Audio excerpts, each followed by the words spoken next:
Hey guys, welcome back to the channel. My name is Roland and we're here to look at another new brand and car that has been approved for sale in Australia. So what are we looking at today? Today we are looking at the GAC, which is the Guangzhou Automobile Company. They've got a subsidiary brand called Aion, and the Aion V is the car that we're looking at that has been ADR approved to Australia. So in this video, what we're going to do is we're going to go through the website in Hong Kong, and the reason why I say Hong Kong is because it's already a car that's for sale over there. We're going to have a look at high-level specs on the website, and then we're going to go look through what do we see in Australia and go through the actual approval so you can learn all about the model that has been approved that's going to potentially be coming here real soon. So without further ado, let's jump straight into it. So what you can see here on screen is the Hong Kong website. So you can see it is a full-fledged SUV. It is a mid-size SUV. From memory, it's about in the 4.7 meter segment. Don't quote me on the exact size. We will jump down to that in a moment, but it is in that same mid-segment space or mid-SUV space. So starting with the first section, we have performance. So it looks like it's a 75.26 kilowatt hour battery, 602 kilometers NEDC range, 150 kilowatts max power with 240 Newton meters of torque. Now in terms of the range, so it says here 602 kilometers NEDC, so I've actually done a conversion here already. So 602 NEDC equates to roughly 512 kilometers WLTP, which means roughly real world range you'd get in the low 400s to mid 400s as a realistic figure. So how about that for a full charge? Do you think that's suitable or not? I think, look, depends on price, but it seems like a good start to get 400 odd kilometers real world range. So that's the performance side so far. Let's look at the next section. So it looks like we've got a bunch of colors: orange with white roof, orange, blue with white roof, then you've got blue, sand, white, grey, silver, black.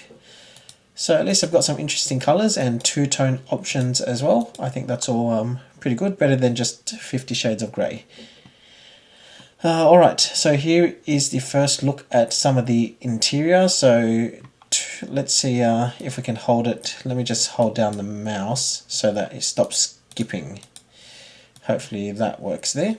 Okay, so that's basically the interior from what you can see. Steering wheel, two buttons, you've got big screen in the middle, usual setup. Then you've got air vents. Looks like they might be manual controls. Two cup holders, two wireless phone chargers. Seats look like they have holes, which means potential ventilation as well. And yeah, let's keep moving on. So some nice precision engineered wheels, striking rear illumination, so LED lights everywhere, futuristic front design. Now we're not going to watch this video, we'll skip past that. That's the interior with the seats folded down. Looks like there's a fold out table tray. Behind this is a left hand drive, so this is behind the passenger. Don't know if we're going to get that here. And world's safest magazine battery. Now some specifications, so let me actually zoom in to see if we can actually see a bit more. Okay, so starting at the top, so it looks like overseas in Hong Kong, you've got two variants, you've got standard and premium. Now in terms of size, so as I said, mid-size SUV, so 4605 by 1876 by 1686, so that's length, width, height. So 4.6 meter long car. It is for 5 seats. The 150 kilowatts we saw was the premium or the top spec version. There is also entry level with 135 kilowatts. Same torque, 240 Newton meters. It is front wheel drive. Rear trunk space 427 to 978. LFP battery confirmed. So you've got two different battery sizes, the 75.26 and the 64.5 or 64.5. There's your NEDC range, 602, 505. In terms of charging, you have 6.6 kilowatt AC and 150 or 180 kilowatt DC. And you do have vehicle to load as well. Wheels seem fairly big. You've got 19 inch, so 225/45 R19. Then some details on LED headlights, tail lights. You got You've also got a panoramic sunroof with electric sunshade, which is really good. Well done. What else is interesting here? Sound light system, 9 speakers, I presume. 4-zone voice control, so that potentially means there's no screen at the back, most likely, is my guess. Mobile phone remote vehicle control, great. Leather steering wheel, PVC seats, PVC/genuine leather seats, so it looks like top spec. You've got a mix of genuine leather and PVC. Adjustable seats, here we go. You've got ventilated seats, fantastic. You also have 8-point massage in the top spec. Rear AC outlet as well. You've also got a car refrigerator in the top spec. It's quite some good specs that this car actually has. And a whole abundance of safety features that you can see over here. Warranty overseas, 8 years or 160,000 kilometers, and battery warranty 8 years or 20,000 kilometers. So that's basically the Hong Kong website. And so, what about the Australian website? Do we have one yet? So I've actually gone to do some digging. So look what we found. We actually have, this is aionev.com.au. So it says coming soon. It's got one of their GT supercars or hypercars here as a video that just plays on loop. Then there's a register your interest, which I'll click to show you. So it brings you down to this page. So you can see models of interest. You've got the Hyper HT, Hyper GT, Hyper SSR, and the new Aion V. So Aion V, there you go. That's the one that we're most likely going to get here that has been ADR approved. Now, the other thing that I saw is if you go to look at the privacy policy, because I wanted to know, how is the car brand going to establish themselves here? Are they going to go through a dealer network, or are they going to set themselves up here for good?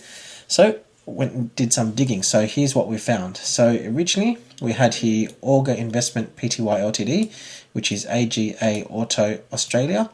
Now, further search, so this looks like it might have been a distributor. Car Expert did actually publish an article earlier on the year, well actually it was just pretty much a month ago. So it says over here, where is it? Here we go. So we have moved from a distributor-based model to an OEM direct-to-market approach given hyper competitiveness of the market.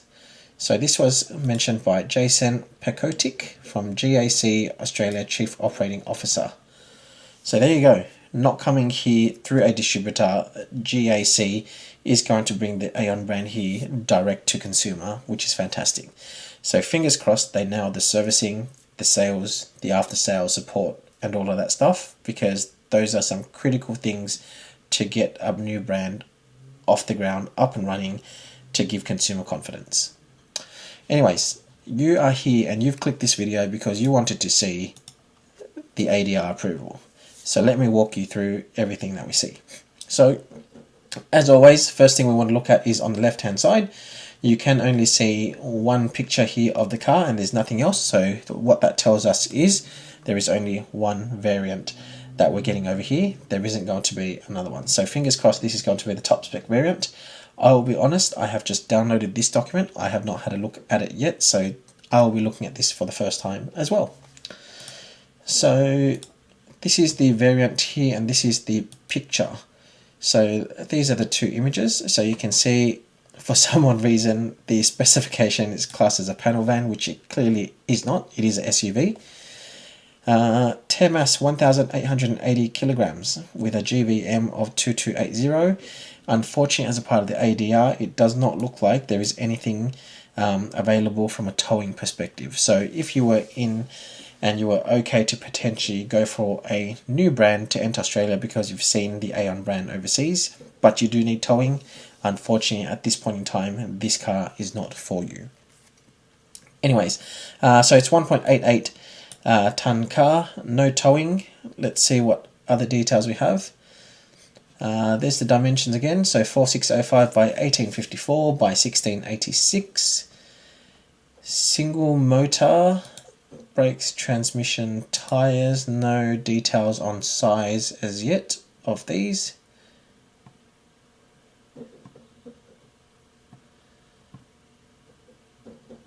Okay, engine specs. Okay, so we get the 150 kilowatt version with 75.26 kilowatt hour LFP battery. So fantastic. And the reason why I say that is this was the top spec details. This was a top spec. So we don't get the smaller, less powerful, less capacity battery and motor. We've got the top spec. So kudos to you, Aion. I'm liking you guys already. 150 kilowatts. Look, it's not amazing power, but look, it's an EV. It's going to get you from A to B fairly well. It's got a decent sized battery, and in terms of range, 400 odd kilometers real world range. I think that's actually quite acceptable, because how often do you actually do 400 kilometers, if not even 300 in one go? I think for majority of Australians, I don't think that's actually something that they would do much. Yes, there may be some out there that do drive that much on a daily basis, and you know, ultimately you are the minority. That's the honest truth. But anyway, that is the motor, so 150 kilowatts with a 75.26 kilowatt hour LFP battery.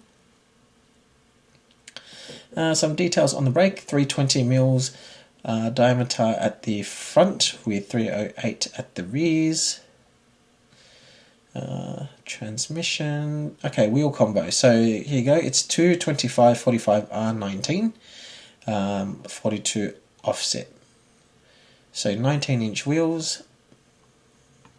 There's some details on suspension, so just pause the screen there if you want to look at that in more detail.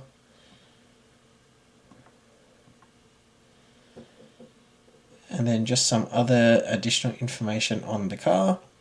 Okay, remarks. Configuration of engine. It has one electrical motor installed on the front axle. Battery, electric vehicle, primary VIN in floor in front of driver's seat. Secondary VIN in left hand side lower windscreen corner. Third VIN location under seat. And that is it. That takes us to the end of the ADR approval. So a very short one. We only have one spec here that has been ADR approved, and that is the top spec. And yeah, in terms of details, everything I've mentioned in the Hong Kong spec potentially looks like would be the ones that we're going to get here. And the reason why I say that is because the battery size was exactly the same, the motor size was exactly the same. So all signs right now point to the top spec that exists today in Hong Kong, which is everything here on the right hand side in the premium version. And so what that means is DC 180 kilowatts charging potentially, NEDC 602, which as I said you should get in the low to mid 400s for real world kilometer range with the 150 kilowatt motor. So that's about it. If you have any questions, please make sure you do drop that down in the comments below. Have you seen this car overseas? Have you driven it? I'd love to hear from you. And would you actually consider this car? The one question I have for you before we wrap this video up is, if this car was to come to Australia, I'd love to know, what is your guesstimate on how much this car is going to be? Now, I'll be honest, I have not looked into this brand overseas, so I don't know in terms of position and placement if they are pitching themselves as a very high-tech type brand or not. If this car was coming to Australia and I had to take a guess with all of these specs, I would say it's going to be in the $40-something thousand. That's just purely my view. I'd say more in the upper end towards $50,000 as a start, but that is my guesstimate. So, love to hear from you. Let me know in the comment box below. For this top spec Aion V, how much is this car going to be? Plus on-road costs, drive-away cost, whatever it is you want to say, just make sure you leave it in the comments below. Let's take some guesses and let's revisit this if we can, if we have time, when we actually find out if this car is coming, along with the price and everything else. So, as I said, that's the end of the video. Please make sure you do give this video a like, share with anyone else you feel like is going to benefit from this, subscribe for more content, and of course, we'll see you soon for more.